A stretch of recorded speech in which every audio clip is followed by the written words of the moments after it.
Hello, कैसे हैं आप सभी। आई होप आप सब अच्छे होंगे। Welcome to Devakshi teaching classes. मैं नीतू। आज हम करेंगे एनसीईआरटी बुक शॉर्ट नोट्स। ठीक है, एनसीईआरटी बुक के हम शॉर्ट नोट्स करेंगे क्लास 11th के हिस्ट्री के चैप्टर नंबर 2 लेखन कला और शहरी जीवन के। ठीक है, ये आपके केवीएस पीजीटी हिस्ट्री के न्यू पैटर्न से रिलेटेड चैप्टर है। ठीक है, लेखन कला और शहरी जीवन। ठीक है, let's start the class. Mesopotamia का नाम यूनानी भाषा के दो शब्दों में मैसोस मध्य और पोटोमोस यानी नदी से मिलकर बना है। किन दो शब्दों से मिलकर बना है? मैसोस का मीनिंग है मध्य, पोटोमोस का मीनिंग है नदी। ठीक है, इन दोनों शब्दों से मिलकर बना है मेसोपोटामिया। मेसोपोटामिया फरात और दजला नदी के बीच स्थित उपजाऊ धरती है। ठीक है, जो मेसोपोटामिया किसके बीच स्थित है? फरात और दजला नदी के बीच स्थित उपजाऊ धरती है। यह प्रदेश इराक गणराज्य का हिस्सा है। ठीक है, ये कहाँ का हिस्सा है? इराक गणराज्य का हिस्सा है। मेसोपोटामिया की लेखन प्रणाली और उसका साहित्य पूर्वी भूमध्य सागरीय प्रदेश और उत्तरी सीरिया तथा तुर्की में 2000 ईसा पूर्व के बाद फैला। ठीक है, जो मेसोपोटामिया है इसका जो साहित्य और लेखन प्रणाली कब फैली? 2000 ईसा पूर्व में। कहाँ फैली ये? भूमध्य सागरीय प्रदेश और उत्तरी सीरिया में फैली और तुर्की में फैली। ठीक है, जिसके फलस्वरूप उस समय क्षेत्र के राज्यों के बीच आपस में यहाँ तक कि मिस्र के फराओं के साथ भी मेसोपोटामिया भाषा और लिपि में लिखा पढ़ी होने लगी। फिर क्या होने लगा? जो मिस्र के फराओ था, ठीक है, और अन्य राज्य थे, उनमें भी मेसोपोटामिया की भाषा और लिपि से पढ़ाई लिखाई स्टार्ट हो गई। ठीक है, मेसोपोटामिया के दक्षिण भाग को सुमेर, ठीक है, जो मेसोपोटामिया का दक्षिण का भाग था उसे क्या कहा जाता था? सुमेर और अकद कहा जाने लगा। 2000 ईसा पूर्व के बाद जब बेबीलोन एक महत्वपूर्ण शहर बन गया। ठीक है, जो बेबीलोन था वो महत्वपूर्ण शहर कब बना? 2000 ईसा पूर्व के बाद बना। ठीक है, तब दक्षिणी क्षेत्र बेबीलोनिया कहा जाने लगा। तो इसके दक्षिण क्षेत्र को क्या कहा जाने लगा? बेबीलोनिया कहा जाने लगा। लगभग 1100 ईसा पूर्व में जब असीरियाई ने उत्तर भारत में अपना राज्य स्थापित किया। ठीक है, असीरियाई ने उत्तर भारत में अपना राज्य कब स्थापित किया? 1100 ईसा पूर्व में। ठीक है, तब उस क्षेत्र को असीरिया कहा जाने लगा। ठीक है, तो उस क्षेत्र को क्या कहा जाने लगा? असीरिया कहा जाने लगा। उस प्रदेश की प्रथम ज्ञात भाषा सुमेरियन यानी सुमेरी थी। ठीक है, उस प्रदेश की भाषा क्या थी? सुमेरियन थी यानी सुमेरी थी। ठीक है,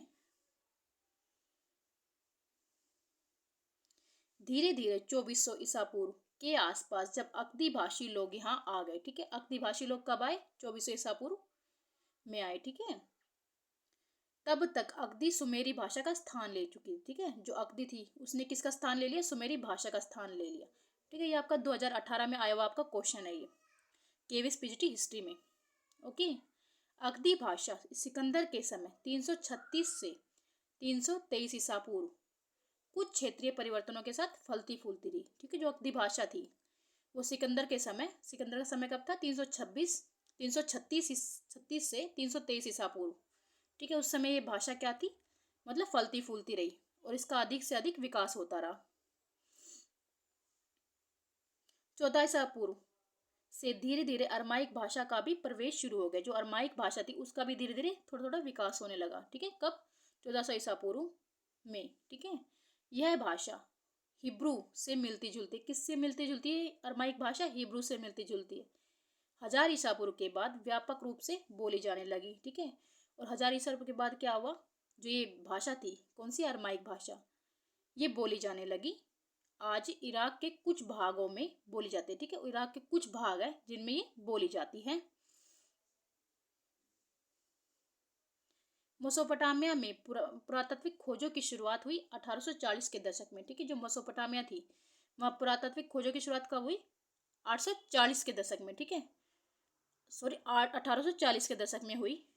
यह उत्खनन कार्य उरुक और मारी के कई दशकों तक चलता रहा। जो उरुक और मारी थे किसके? मेसोपोटामिया में, उनमें ये उत्खनन कार्य काफी समय तक चलता रहा, लंबे समय तक चलता रहा। ठीक है, इतना सिंधु सभ्यता उसमें उसके किसी राज्य में नहीं चला जितना उरुक और मारी में चला था। ठीक है, यूरोपवासियों के लिए मेसोपोटामिया इसलिए महत्वपूर्ण था क्योंकि बाइबल का प्रथम भाग ओल्ड टेस्टमेंट में इसका उल्लेख कई संदर्भों में किया गया है। ठीक है, जो मेसोपोटामिया किस लिए इंपॉर्टेंट था? क्योंकि इसका उल्लेख किस में किया गया? बाइबल के प्रथम भाग ओल्ड टेस्टमेंट में इसका उल्लेख किया गया है।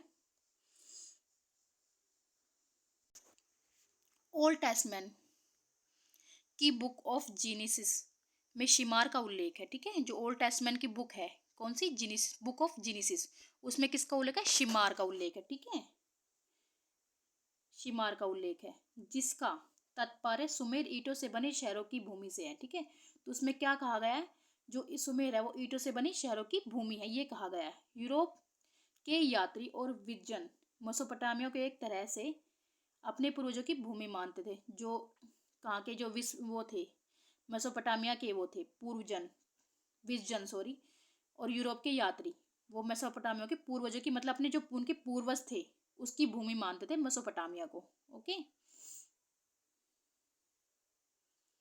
बाइबल के अनुसार जल प्लावन पृथ्वी पर संपूर्ण जीवन को नष्ट करने वाला था। ठीक है, जो बाइबल क्या कहती है, जो जल प्रलय था वो पृथ्वी पर जो संपूर्ण जीवन था उसे नष्ट करने वाला था, किंतु परमेश्वर ने जल प्लावन के बाद भी जीवन को पृथ्वी पर सुरक्षित रखने के लिए नोवा नाम के एक मनुष्य को चुना। ठीक है, जो परमेश्वर थे, भगवान थे, उन्होंने क्या किया, जो पृथ्वी पर जो भी जीव जंतु थे उनके जीवन को सुरक्षित रखने के लिए एक नोवा नाम का व्यक्ति था, उस व्यक्ति को चुना। ठीक है, नोवा ने एक बहुत विशाल नाव बनाई। ठीक है, जो नोवा था उसने क्या किया, बहुत बड़ी नाव बनाई और उसमें सभी जीव जंतुओं को का एक एक जोड़ा रख लिया। ठीक है, सभी जीव जो जंतु थे उनका एक एक जोड़ा रख लिया। जब जल प्लावन हुआ तो बाकी सब कुछ नष्ट हो गया, पर नाव में रखे सभी जोड़े सुरक्षित बच गए। जब प्रलय हुआ, जल प्रलय हुआ तो क्या हुआ, जो सभी सब कुछ नष्ट हो गया, सिर्फ वो बच गए जो नाव के अंदर सुरक्षित जोड़े रखे हुए थे। ऐसे ही एक कहानी मेसोपोटामिया की परंपरागत साहित्य में भी मिलती है। ठीक है, यही सेम कहानी, ऐसी इसी तरीके की कहानी कहाँ पे मिलती है, मेसोपोटामिया के परंपरागत साहित्य में मिलती है। कहानी का मुख्य पात्र ज्यू शूद्र या उत्नापिस्टम कहा जाता है। ठीक है, उसके मुख्य पात्र क्या था, ज्यू शूद्र या उत्नापिस्टम उसे कहा गया है। ठीक है, इस वीडियो को हम यहीं पे एंड करते हैं। अगर ये वीडियो आपको अच्छी लगी तो प्लीज़ कमेंट में मुझे कमेंट करके बताना, ताकि मैं नेक्स्ट वीडियो बना सकूँ आपके लिए। ये पार्ट 1 था, अगर आपको वीडियो अच्छी लगेगी तो मैं और भी पार्ट बनाऊंगी इसके। और मेरे चैनल पे नए हैं तो प्लीज़ चैनल को सब्सक्राइब कीजिए, लाइक कीजिए, शेयर कीजिए। Thank you so much.